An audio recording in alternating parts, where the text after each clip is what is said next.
Hello friends, welcome back to my studio. Hope you're well. I've got the door of the studio open today. It feels like it's the last of the nice autumn weather before it turns very, very cold. It tends to do that after Easter, is the marker of when we start to get frosts and things. So I'm lapping up the last of the lovely autumn sunshine. This week I'm just going to show you what I've been getting up to in the last few weeks, playing with these washes of colour on canvas, and I also dip back into the paper, and I'm really excited about where the marks that I've made on that, and I'll show you that towards the end of the vlog. But first let's catch up with where I am on these pieces with canvas. This is what they look like now. There's a couple of more layers on here than before. This here is the paint with that marble dust.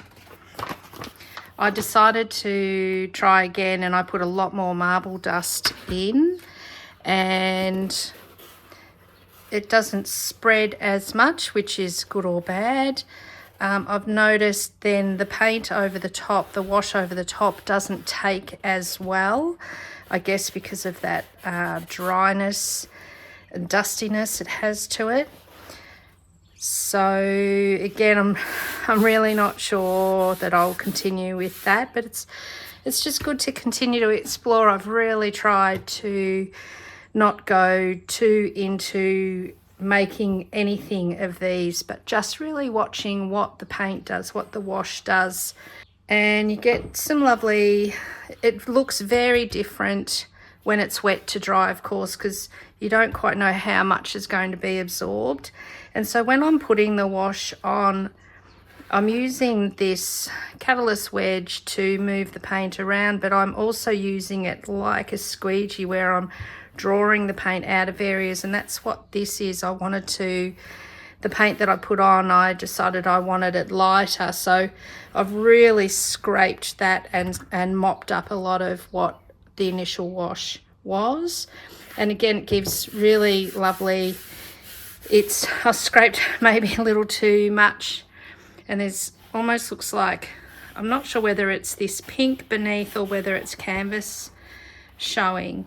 So I've gone a little bit too hard, so I need to remember that it will be, what I put on will be absorbed, so I will get a little bit more out of it than what I'm seeing, and perhaps not take so much off. I love how this looks like a landscape, and I don't like any of that up there, but that's actually looking really nice. I love this area here. So that'll be really nice to play with further down the track. And the next one is this blue one. And I really liked it, and I was a bit afraid to do any more to it. But I was like, come on, just get in there. And I'm loving it even more. I put on this darker wash, and then I've put this paler blue over the top, and this is, even though these mountains look like I've painted them on, or I'm saying mountains because that's what I think they look like, even though they look like I've put them on, it's this blue that's come over the top that has given that shape to that. So that's really nice, that kind of negative painting, it's often referred to, where you paint over the top to give you the shapes, and what you leave behind gives you your shapes and your subject matter. So and yeah, I really love this. It's right down the bottom of the canvas, unfortunately, but this suggestion of perhaps a waterline, the coastline coming into the ocean or something like that. So, and I really love this great big expanse of where there's just these little nuances of different washes, very subtle, and yeah, I really, really love it. I'd like a little bit more colour in there, but Again, I'm trying to hold back from completing something and just really watching and noting what the paint will do. And this one was the big pink one. Again, when you saw it, it was that way on the screen. But just for ease on my table, I've been working with them this way. This hasn't been much at all, so I just put on a lot of washes on this one. This is still the original layer here and these bits, but I've just put wash after wash and just playing around, letting it bleed. And this area here was a lot more opaque, and that's where I've learnt about how much these washes really do fade after they've dried. So, and it gives some really beautiful effects. Not totally controllable yet, but just really, really lovely. When I'm talking about that wispy veil feeling, I think this area really, really has it.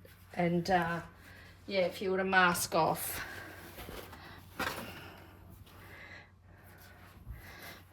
you might have, you know, something like that. It's actually a really, really lovely piece already.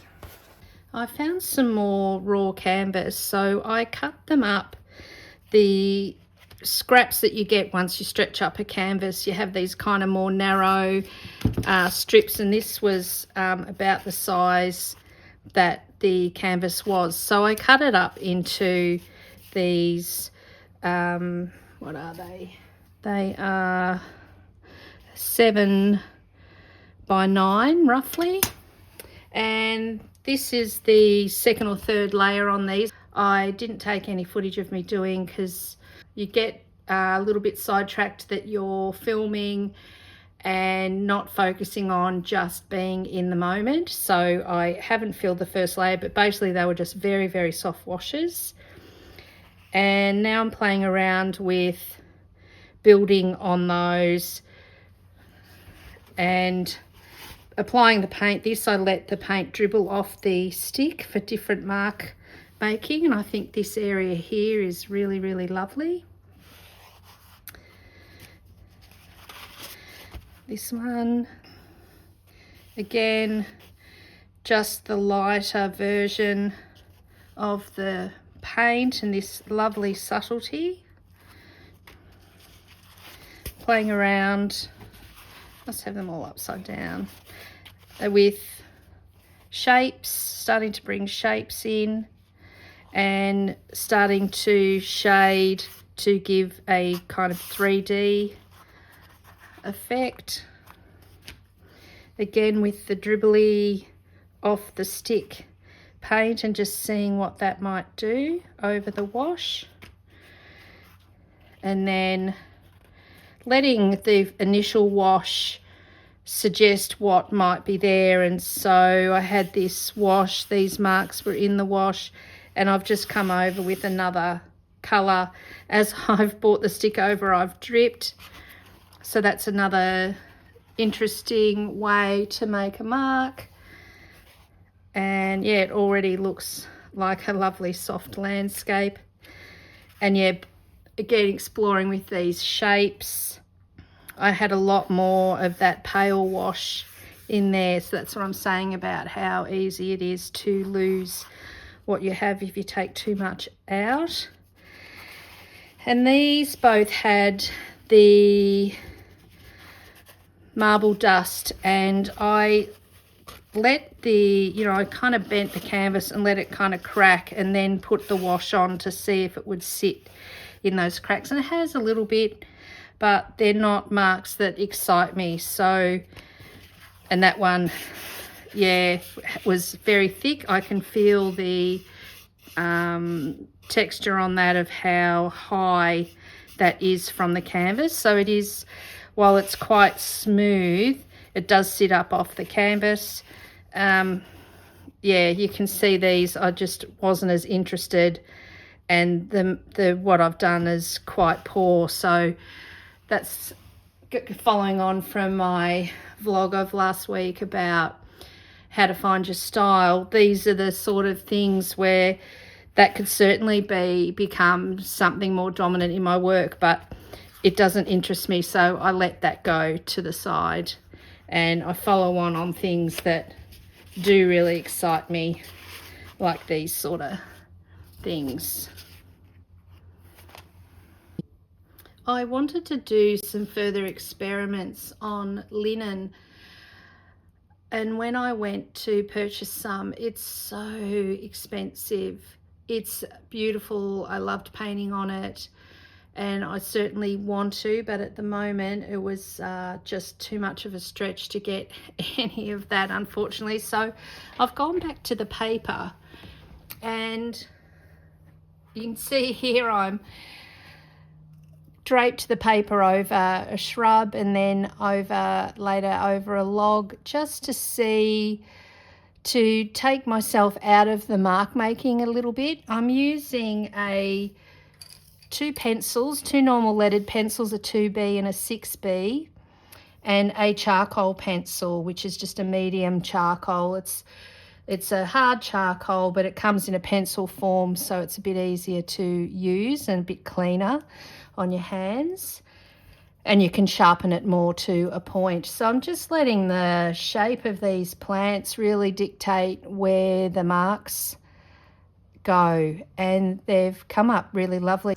You can see here as I flip through, there's about 6 of them, I think, and the ones over the log are much more successful, I think, because there was more resistance from the log, and that's sitting in the yard ready to be chopped up for firewood, but I might ask for it to be kept because I really love the ones that were over the logs. They've just given me some marks that I wouldn't normally make. It's a way to take your head out of the equation and just let the marks happen. And I wouldn't have made these marks if I had been thinking about it. And so the other thing I did was to hold the 2 leaded pencils together and draw with them together, again, to take control away and just let them do what they're going to do, and then that will give me something to respond to. The charcoal needs to be sealed. It remains soft, not like the leaded pencil really stays, and in fact you have to be careful. It's very hard to cover up lead pencil, but the charcoal is very easy to move around. So I'm just sealing all of these with some of that GAC 100, and I'm trying not to let the charcoal move around too much. I'm wanting those lines to remain. You certainly can put a lot on and use a softer charcoal, and you can really get those marks to move around, and you can get, as you can see in this one, that sort of shading. As you can see as I go along, there's some with a bit of shading where that charcoal has been lifted off and then put down as I move around. The tool I'm using is, I've often heard it called a color shaper. It's just a silicone wedge similar to the catalyst wedge. It's just a silicone tool that's kind of like a combination between a paintbrush and the catalyst wedge, and it just allows you to, as you can see, move the paint or medium around. And this is just a standard size. It's got a little bit of a tip to it, and I did have these other silicone tools that I bought, and I found them a little too soft and I can't really do much with them. So they've gone into the, yes, I've paid money but I'll never use them experiment. And so I decided I bought this other little one as well. So they're made in Italy, they're very good quality, and they'll be useful tools as I go forward. So as you can see, I've been having a lot of fun. It's been very interesting to watch what those really thin washes of paint will do. And out of those paper ones, I think this one is my favourite so far. It's the one that excites me the most. And so the plan is to start going over these with paint, and the trick will be, because I'm already really loving this, the trick is just, I'm just going to have to dive in and risk losing all of this. So stay tuned to see how I go with that. I mentioned about using the tissue paper, and I've played around a lot with the collage, and I'm starting to, I think, because a lot of this time, not all of art making is done in the studio and the doing. A lot of it is done in your head, and for me a lot of it is dreamt. So these marks I had kind of dreamt about, or woke up seeing these marks and knowing how to go out and get them. And I can see now where those collages of, I'm talking about these, you would have seen me cutting up the collage papers.